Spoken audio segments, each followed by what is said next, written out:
Alrighty, hello YouTube, welcome back to my channel. For those of you who don't know me, I am Cryptic Coil, and in this video, I just decided sporadically, a spur of the moment thing, to participate in this old school April tag. I wasn't personally tagged by anybody, but it was kind of an open tag, so anyone in like this section of booktube is allowed to participate. So I just figured, why not? It seems fun.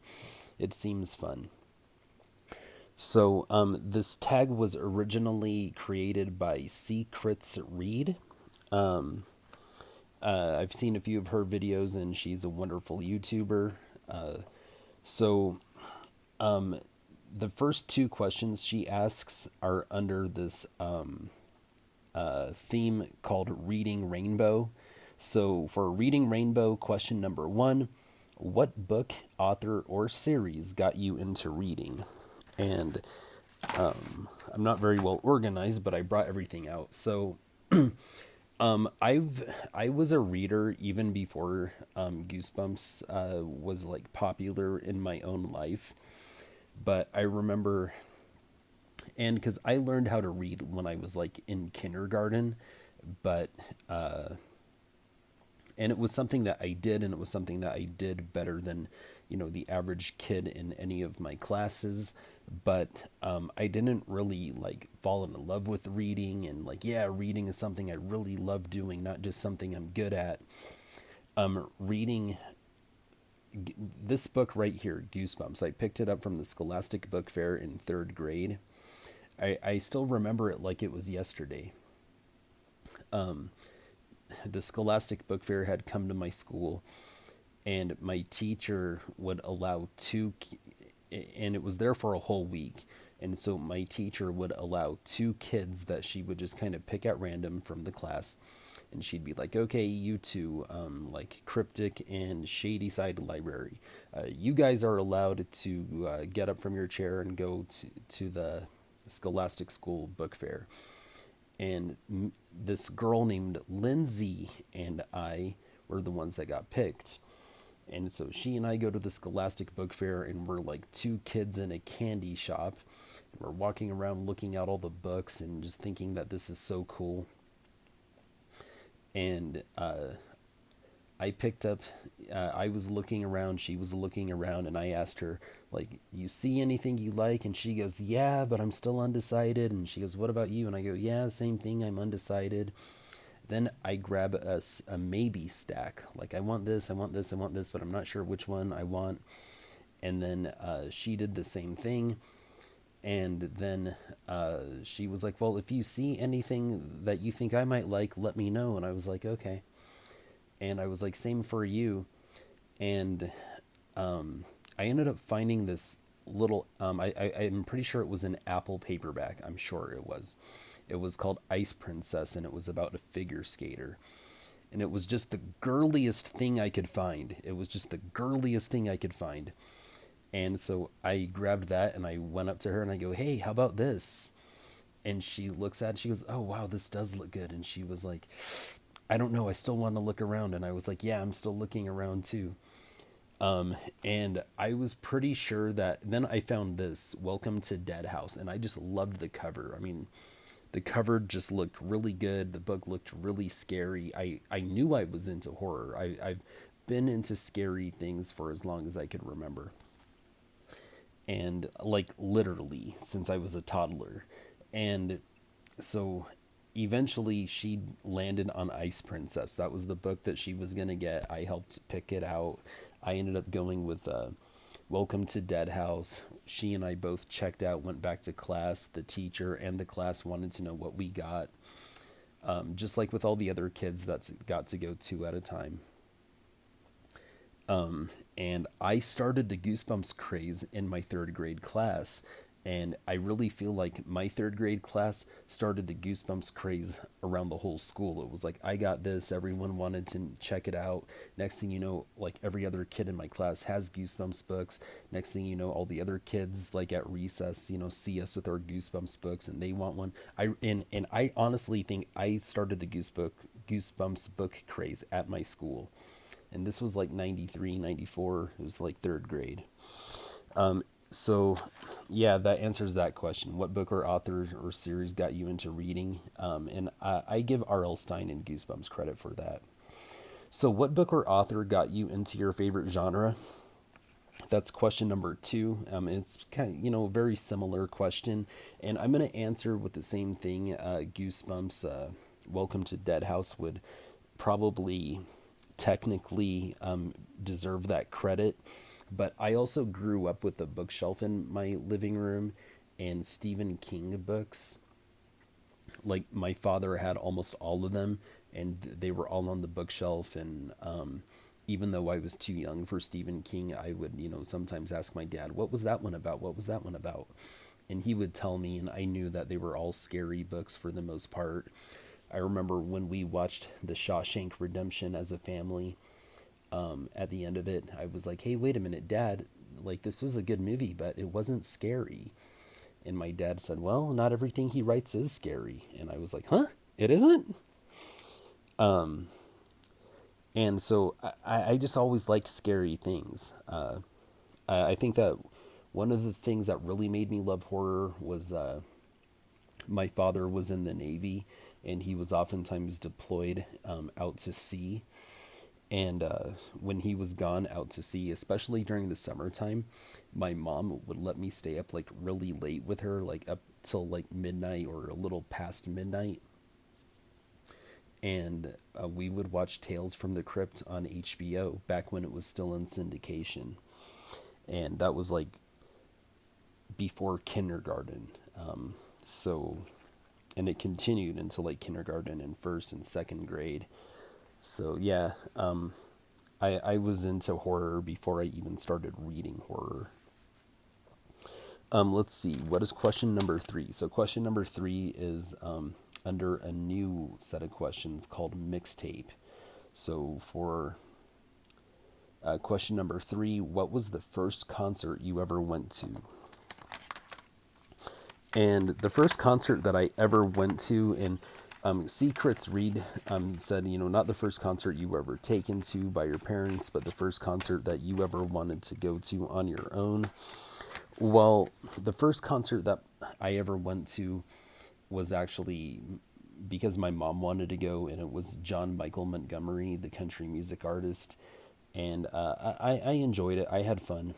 And then the next concert that I went to was in eighth grade. And again, it's not because I wanted to, it's because my dad wanted to. And it was Creed. And another band called Our Lady Peace opened for them. And, I liked Creed because my father liked them. But that was never something that I personally would have chosen to listen to. But, it was cool.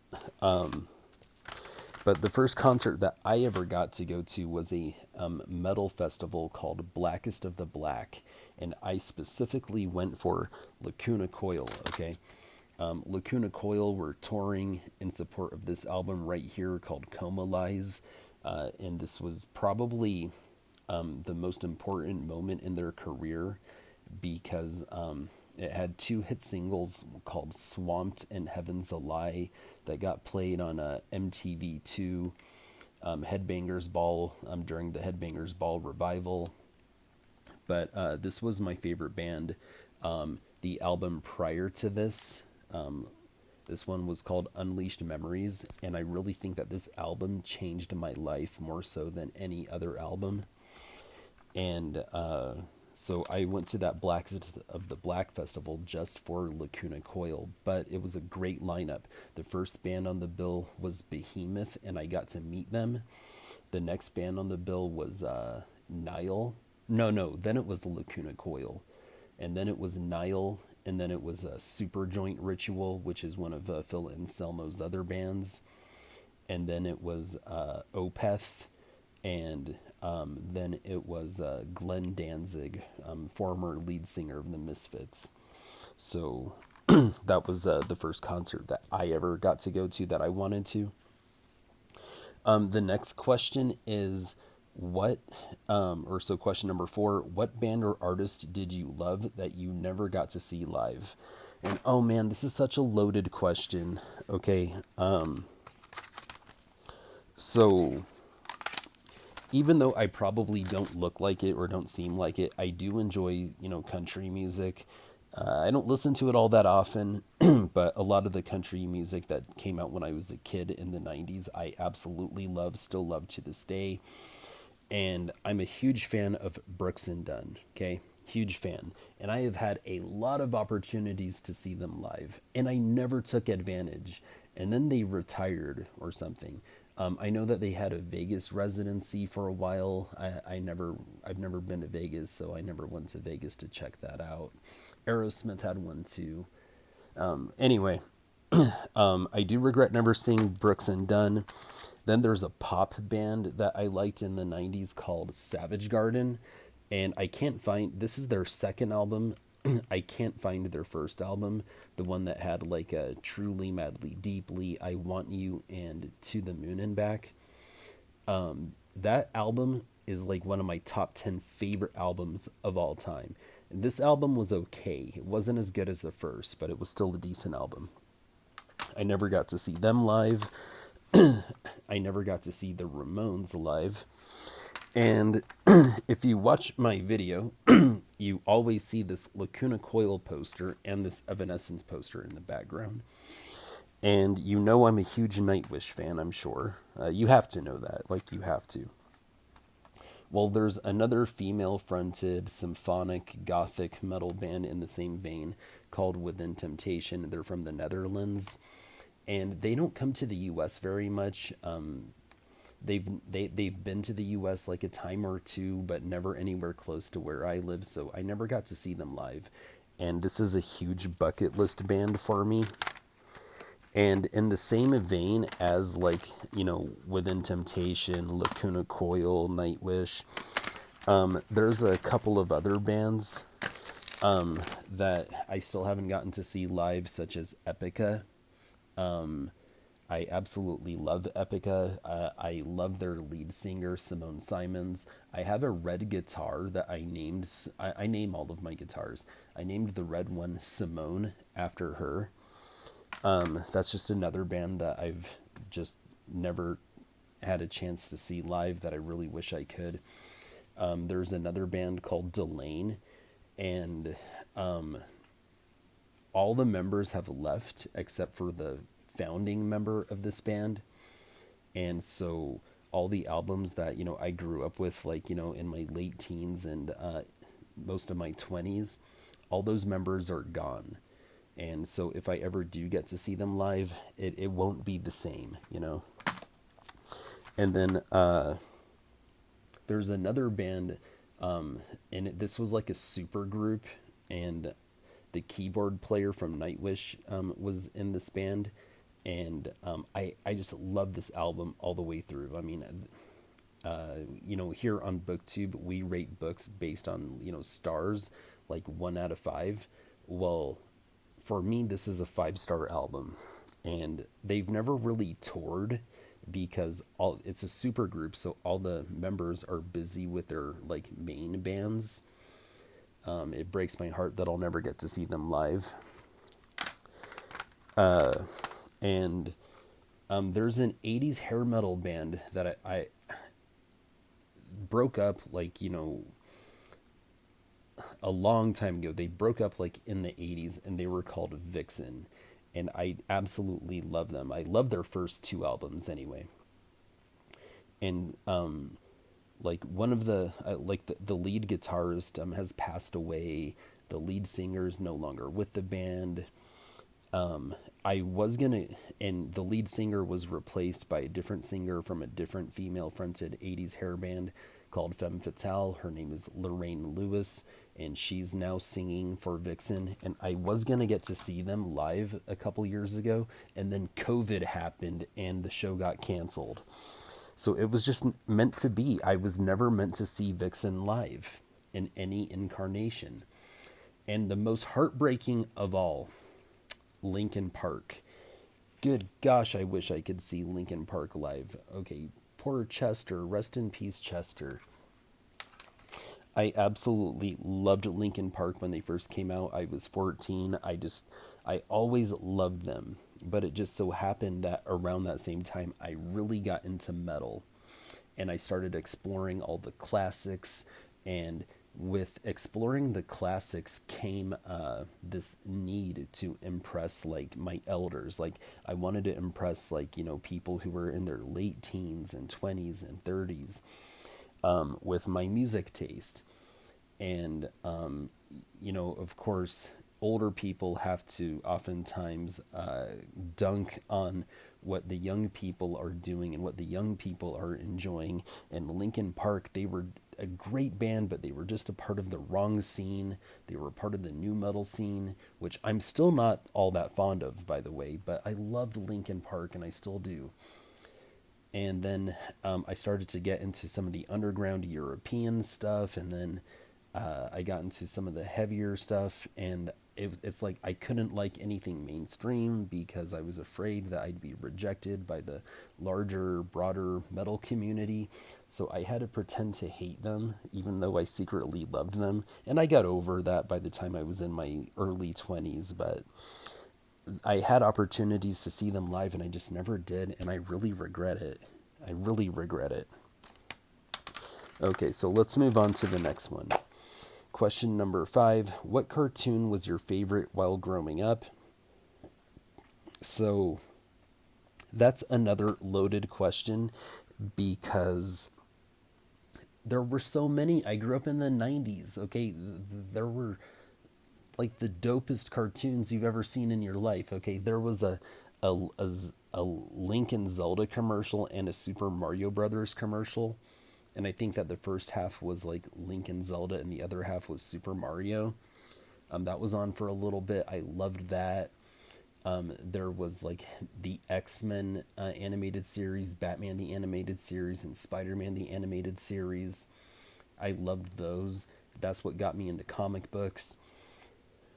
Then there was like all the Nickelodeon stuff, Doug, Rugrats, Hey Arnold. There were Muppet Babies. Okay, I loved Muppet Babies. Even like as I got older, even like when I knew I wasn't allowed to tell my other friends that I still watched it. I mean, there were just so many. Beavis and Butthead. Uh, I started watching that when I was like in first grade, and I learned that I was able to do their voices, and I still can. So that was a lot of fun. Let's see what else. Number 6. Name a TV show that is tied to a good memory. So, Tales from the Crypt, would be a good example. It was a good memory because, my father was out at sea, and it was just really cool that my mother would allow me to stay up so late and watch it with her. And, I genuinely enjoyed the show, and I thought it was really cool that I was allowed to stay up so late and watch it, even though that I knew it wasn't age appropriate. So that was, you know, something that's tied to a positive memory. Another show that's tied to a positive memory is Fresh Prince of Bel Air, because I always thought that like Will Smith's character was just like the coolest dude ever, and he could always make me laugh and have a good time. And even if I, was sad, like he could make me happy, or even if I had a bad day, if I got to watch Fresh Prince, it all of a sudden I got to end the night on a positive note or something. So that's another one. Name a movie from childhood that you still love today. And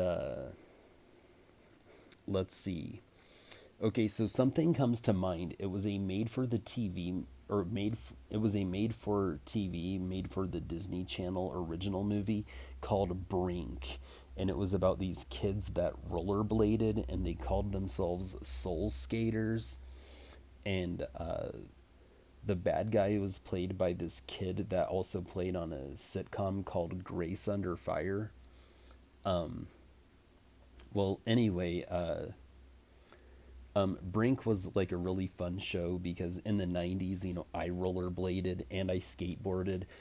I broke my wrist skateboarding as a kid. And but Brink was on around that time because it was like the height of the popularity of like rollerblading and skateboarding when the X Games was probably like at its biggest maybe. And then eventually skateboarding kind of won the culture war, and then rollerblading was no longer considered cool. And then a couple years later, if you talked about rollerblading, people would look at you funny, like, you still do that? And then you eventually stopped. So yeah, Brink, that would be my answer to question number 7. Now, moving on to question number 8. Name your first TV or movie crush. And so I have a couple of answers to this. I'm really sorry. Okay. So Tiffany Amber Thiessen's character in Saved by the Bell, Kelly Kapowski, would probably be my first like major one. And then she later went on to play in 90210 as Valerie. So she was one. Then the actress Terry Hatcher. I think that she's most famous for two things. One, she played in Desperate Housewives. Which one is she? She's the one on the far right. Okay, so that's her right there, Terry Hatcher. And she was also famous for playing Lois Lane on the new Lois and Lane: The New Adventures of Superman with Dean Cain. And she also did a couple of movies. She did one with Sylvester Stallone called Tango and Cash. And then she played in another one with Andrew Dice Clay that was the exact same movie. It was the exact same movie. And it was called Brain Smasher 2000, A Love Story. Same movie as Tango and Cash. She was also there the same night that Tyson fought Holyfield and bit his ear off. And I got to hear her on the radio talk about how disgusted she was. And she played on season 2 of Tales from the Crypt in an episode called, it was episode 6, and it was called The Thing from the Grave. And you can see a little picture of her on the inside. There she is, right up there. Yeah, so Terry Hatcher would be another one. And then as I started to get a little bit older and get closer to being at that age where, you're like truly girl crazy, my like really, really, really big one was, where is it? I just had it. Come on, give me a sec. Give me a sec. Okay, I think I messed up. I did. I messed up. Give me just a sec.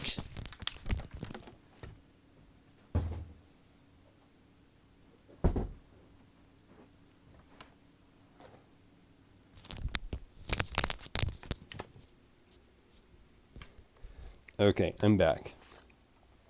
Okay, so the really, really, really big one, like when I started to get like older, like closer to my teenage and formative years, was none other than Alicia Silverstone in Clueless. Now I'm not like all that crazy about blondes, because I started to get more and more goth and more dark and like dark things and people who had a dark persona, as I got older. But yeah, no one can deny her hotness, like for real. And before she played in Clueless, she played in another movie called Hideaway that was based on a book by Dean Koontz. And it was a pretty cool movie. I haven't read the book, but my father had. And when my father didn't have a new Stephen King book to read, he would, occasionally read a Dean Koontz. And he had read Hideaway. And Hideaway was a cool movie because you got to see Alicia Silverstone play like the antithesis of Cher from Clueless. She was a grunge chick, like rocking the flannel, obsessing over Pearl Jam. And the movie soundtrack was pretty cool too. It had like Nine Inch Nails and White Zombie and stuff. So that was fun. And let's not forget, she played in Batman Forever as Batgirl, and she looked killer in that Batgirl outfit, man. Yeah, so this was a fun question. All right, so question number 9 falls under a new prompt called Gotta Catch 'em All. What was a toy you were obsessed with? So, the Batman animated series was out and the X-Men animated series were out, so I was kind of obsessed with the action figures of those shows. Also, the movie Hook. Like, I loved Peter Pan. I mean, I loved Peter Pan as a kid. So when the Hook movie came out, they had action figures, and I think I only had one. I think I had the Peter Pan one. And then Pogs, and then later on comic books. So, question number 10, name a board game or a video game that you associate with your childhood. So I don't really have any board games to associate with my childhood. My family did go through a brief phase where we played Othello and checkers. Uh, I guess, and then video games. So I grew up with an original Nintendo, and then we didn't have Sega Genesis, but we had something cooler called the Sega CDX. So it had the Genesis cartridge receiver, but it also had games that came out on CD. So you could play the Sega games that were on a CD, and not everyone had that. Most other people had, just the regular Sega Genesis, and my family, like, we were really big on Mortal Kombat. Like, myself, my father, and my little brother. I was the best. And I don't just say that to pat myself on the back, even though I'm gonna pat myself on the back. I was the best. Then question numbers 11 and 12 fall under the She's Got the Look prompt. So name clothing or a trend from when you were a kid. Yeah, so Jinkos were huge when I was a kid. No pun intended. Jinkos were a brand of jeans that were extremely baggy. They were huge. And they were in the 90s. It's like you weren't cool unless you had Jinkos. And so I was obsessed with Jinkos because I wanted to be cool. I wanted to be one of the cool kids. So, I used to beg my parents all the time to buy me Jinkos, and I had a number of pairs. And I'm just glad that no photos exist, because I look back and I'm like, man, why did I have to think that those were so cool? Like, I was so young and naive. How did I not know better? Yeah. And then No Fear was a brand. I think they made stuff for like people who were into dirt bikes or BMX or something. They made T-shirts, and it had the No Fear logo and the crest over here, and then on the back it always had some edgy slogan like winning isn't everything, but I didn't come here to lose. And they would have like these, edgy slogans on the back, and so I had a number of those. And then sorry, question number 12 does not fall under the She's Got the Look prompt. It falls under the I Want Candy look. And it was like, name a drink or a snack that was popular when you were a kid that you still wish they made today. And I don't even know, because it's like, I remember High C juice boxes. I remember Squeeze-Its. One thing that I loved that my mom used to buy, and no one seems to remember it, but it was this drink called Five Alive. And it was kind of like this tangy, citrusy drink. And I remember I loved that when I was a kid. And then as far as snacks go, I really remember Dunkaroos. Like, I loved those things. And then I don't know if they still make them or not, but they were called Teddy Grahams. They were like these honeyed graham crackers in the shape of like little teddy bears. Those were pretty cool. Well, anyway, Kritz Read, this was a really fun video. Thank you for opening it to the public, so that I could participate, because I enjoyed going down a rabbit hole and watching other people, make their videos. And I really enjoyed making my own. So thank you very much. And I hope that anyone watching enjoyed my video too. But yeah, thank you guys for watching. Horns up. Peace out.